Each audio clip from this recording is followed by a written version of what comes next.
Alright, everyone, welcome to Lost and Found. We're in the top right hand corner of the map. From Ipangs is our pink Protoss, the one, the only LadyAzylis.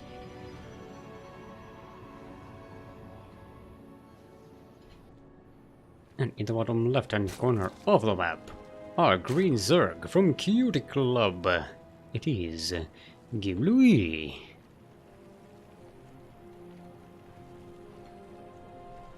Alright. Let's see what these two are offering us now. Zealous with an early probe scout. Shouldn't look to be transitioning into something more shenaniganous. There's a gateway at home, so no cannon rushes today. But not in this map. Who knows what? Who knows?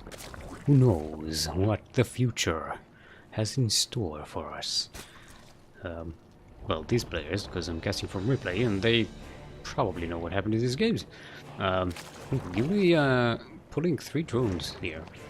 A bit too much to deal with one probe. Yeah, going for a hatchery first, which is standard against the Protoss. Zealous taking the second Nexus. So another player going to be too shenaniganous at first. Zealous waiting to see the timing on the third hatchery, maybe even annoy it. Delay it a little bit, as probes are prone to do. Probes are probed to do. That's my little fun.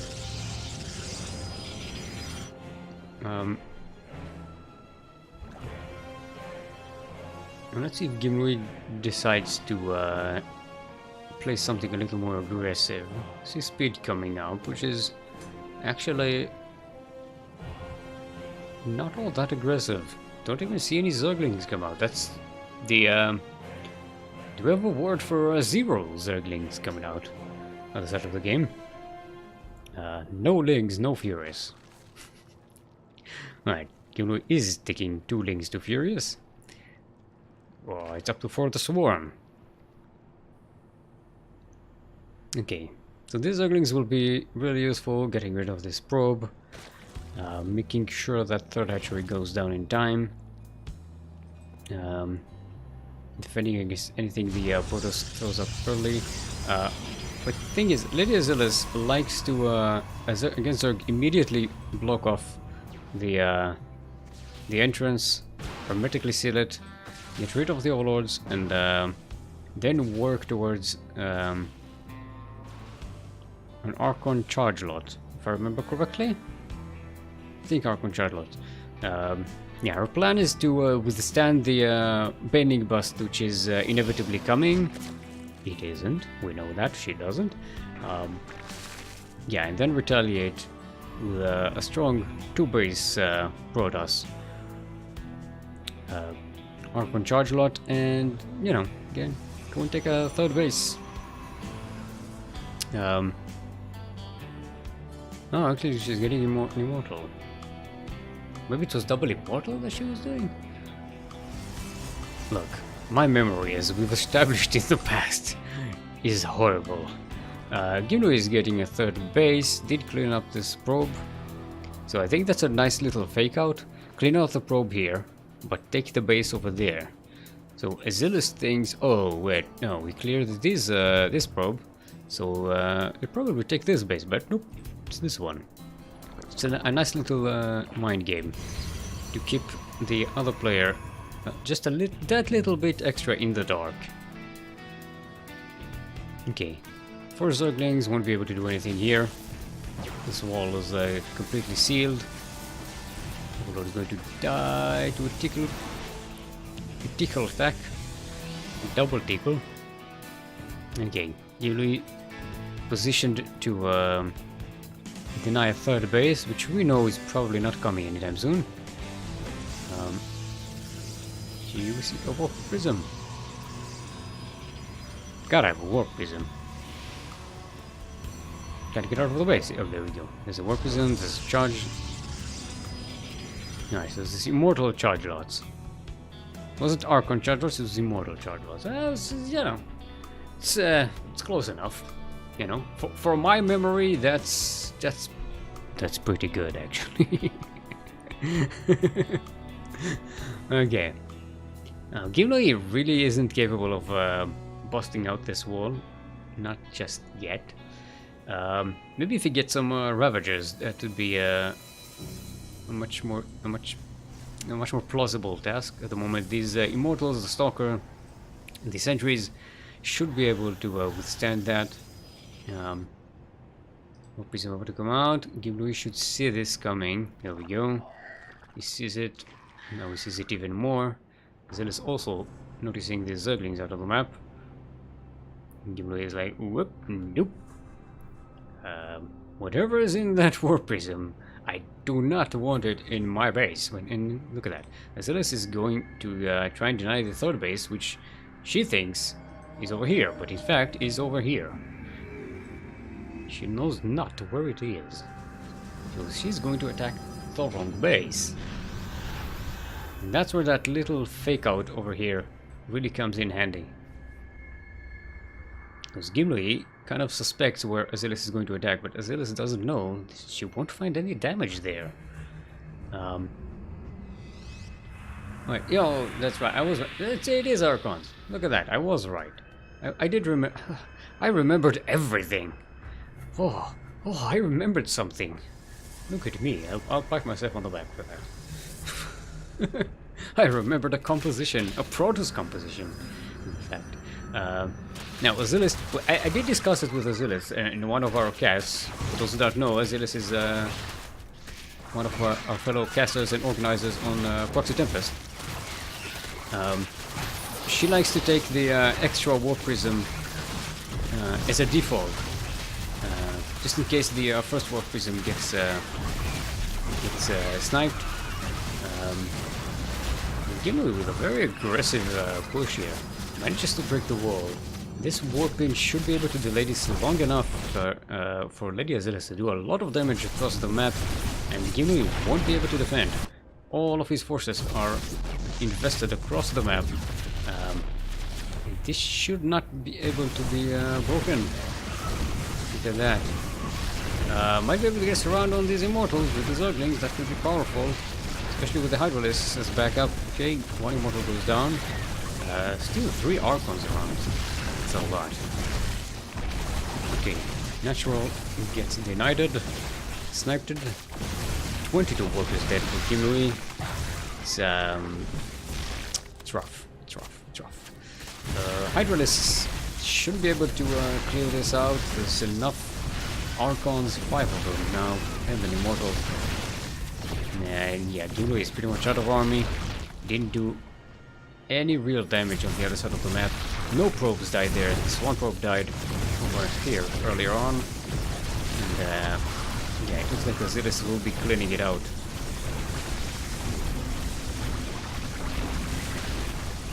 She was positioned to withstand that bust. Banelings or no banelings. And already had the army to make to counterattack that. Third base gets sniped. This natural will be cancelled. Actually, no, that wasn't a cancel. Yeah. This is pretty much over for the Gimlouis. There we go. Azylis will take the first point on the board.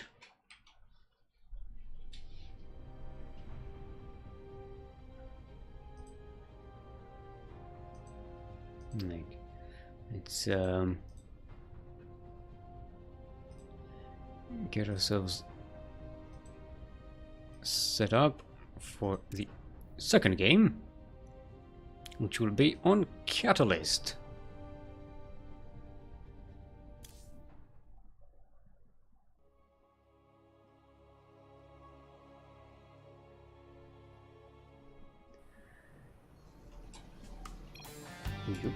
Yep.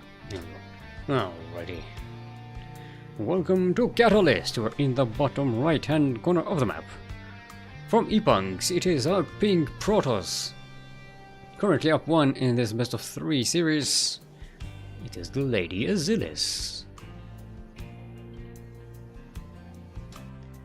And in the top left-hand corner of the map, in the green, from Cutie Club, our Zerg player, it is Gimlouis.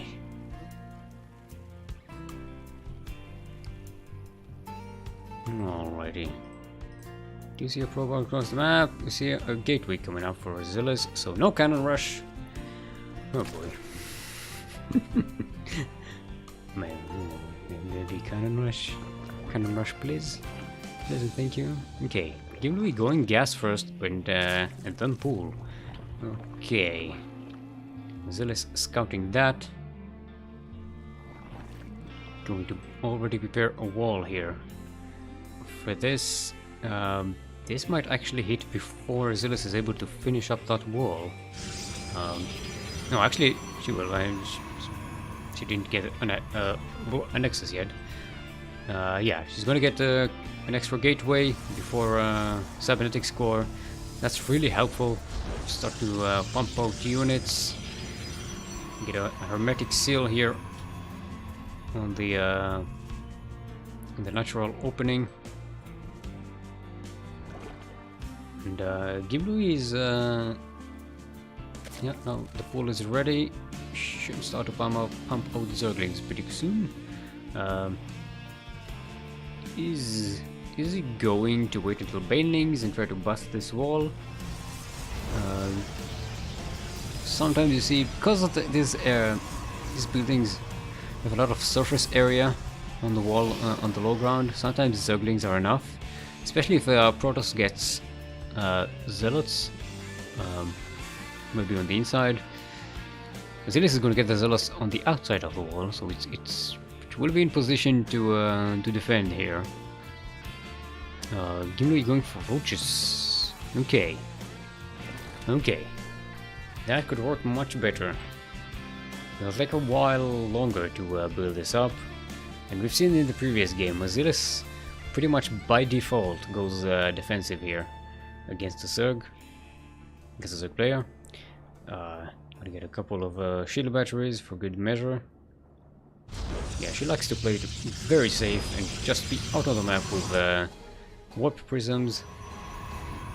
We should see that robotics facility going down soon enough, so she will be able to get out of the map.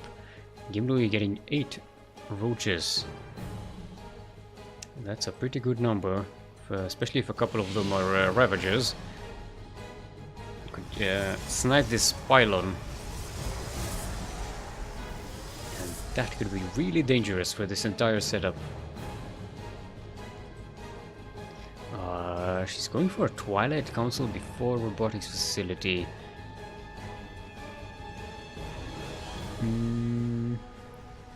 Okay, that's not too bad, especially considering she's going to play defensively. You can delay that aggression on the other side of the map. Yeah, if you want to get some stuff done here earlier. Oh, she's going to get glaives. Okay. That's going to work real nicely. Well, actually, oh, this roaches. It's going to be helpful with the roaches, but not necessarily D-based. She's saving her force fields for when the wall gets busted, but because these are roaches, there's no point in denying surface area on the buildings just yet. There's a backup pylon for the shield batteries, but the shield batteries are already out of energy anyway. And GG is gold. Gimlouis being decisively aggressive in this game. So we have a sideways 1-1, and let's get right into game number 3. Should be on Acid Plant.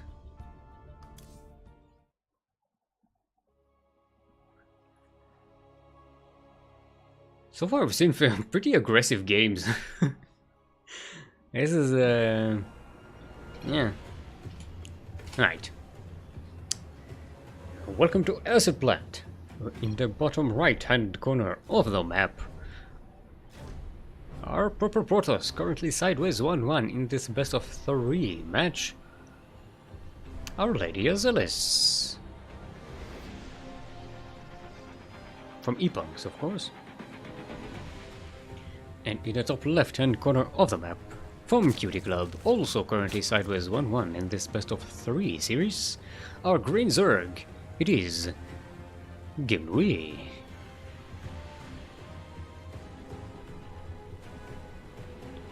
Alright. LadyAzylis going for the same thing, exactly, same build. Gimlouis going for a hatchery first, LadyAzylis almost in a position to maybe delay that. Yeah, it doesn't quite get it, but gets a good scout. Gimlouis going for hatchery first, that means a little less aggressive this time. Zylis will have a little more time to wall off and set things up. Get some more tech out on the way before that inevitable bust comes out. This might be dangerous for Gimlouis, because like we saw, Azylis is pretty much by default prepared for that bust if it comes in a little later. And then she's already prepared with the counterattack. With Charged Out Archons and the Warp Prism out on the map. I'm guessing this is what she's going to go for again. And if Gimlouis doesn't do damage before that is ready, it's gonna go very badly for him, I think.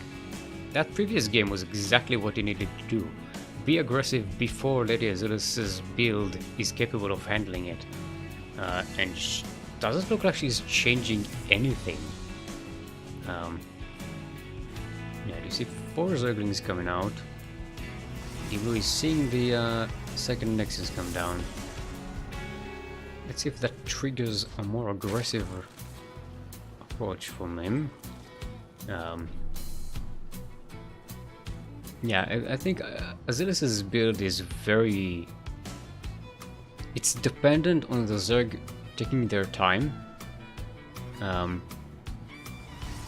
So that by the time they attack, she has a counter already being set up. Yeah, this time she gets the robotics facility earlier. Not waiting for the Twilight Council. Which I like the robotics facility earlier. You can get an Immortal out, which is going to be super helpful. Then you can get the Warp Prism. If Azylis had an Immortal, or a couple of Immortals out in the previous game, she might have been able to hold a little more, or at least get Gimlouis to be a little more hesitant with the attack. Still not sure if she would have been able to hold, but it's possible. Okay, Gimlouis getting a Roach Warren. So far, not much. Only a few Zerglings sticking around here at the back. He knows there's no point in poking at this wall. He has an Overlord here, seeing everything. Azylis has a probe looking for Gimlouis' third hatchery. Plopping down? Plop down? Plop. Setting up off the third hatchery. The timing on the third hatchery is what I should say. Which I think Gimlouis will be delaying that. This starting to look like a 2-base Roach push with the Nidus. Yeah, we see a lair coming up. It does have these overlords on this side of the map, which could be useful. Azylis has this pylon which sees most of the area around the main base. Yep. See an overlord coming up. There's a bit of a blind spot here, which could be used for Nidus. If we even see a Nidus coming up. No, it's going to be Roach speed with Roach range. Oh, there we go. The Nidus is starting. Yay! I called something. I called something. So yeah, Azylis does have this little blind spot. Also, another important bit, these immortals would probably be out on the map. But she will have the gateways to defend at home. She's setting up, it's gonna be 2, 2, 3, 5, and 9 gateways. 9 gateways is quite a bit.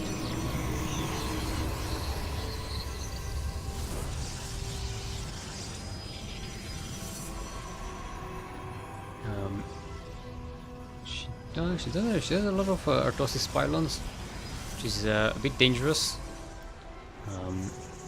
Especially once this nice wave of roaches ends up in her base. She doesn't really scout any of it yet, just yet. So we'll probably see a base trade here of some sorts.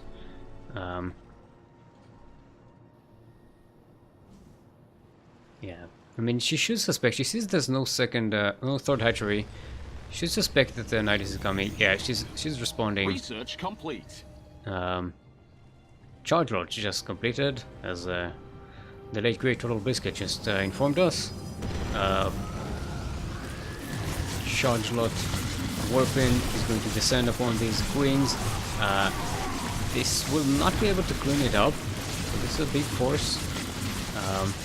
She's going to use a recall. These immortals should be able to defend here, especially with the warp prism available. If she micros it really well, these should not go down. Actually, she does lose one immortal. Yeah, one immortal does get lost. That's already a bit of a mishap.